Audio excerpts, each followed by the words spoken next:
America ने 104 हिंदुस्तानियों को deport किया। यूपी, पंजाब, गुजरात, हरियाणा, उत्तर प्रदेश, महाराष्ट्र, चंडीगढ़ के लोग शामिल। अमेरिका से मुल्क बदर किए गए 104 हिंदुस्तानियों को लेकर एक अमेरिकी फौजी तैयारा चाशु में 5 फरवरी 2025 यानी आज श्री गुरु रामदास जी बैनुल अक़वामी एयरपोर्ट पर उतरा है। अमेरिकी फौजी तैयारा C-17 में पंजाब और पड़ोसी रियासतों में 104 गैर कानूनी तारकीन वतन मौजूद है। अमेरिका से भारत भेजे जाने वाले भारतीयों की तादाद 104 है, जिनमें सबसे ज़्यादा तादाद पंजाब, हरियाणा और गुजरात से है। पंजाब की कुल 30 अफराद की इस लिस्ट में शामिल है। पंजाब के मुख्तलिफ डिस्ट्रिक्ट से पुलिस एयरपोर्ट पर पहुंच गई है। इसमें उत्तर प्रदेश के लोग भी शामिल है।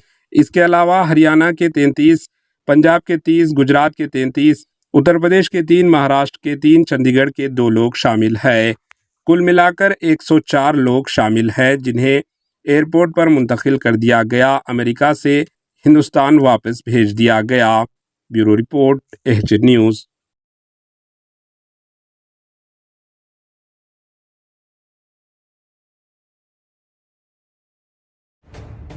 एच न्यूज़ के यूट्यूब चैनल को सब्सक्राइब करें और बेल आइकन को दबाना ना भूलें ताकि आपको हर नई आने वाली वीडियो का नोटिफिकेशन बर वक्त मिल सके।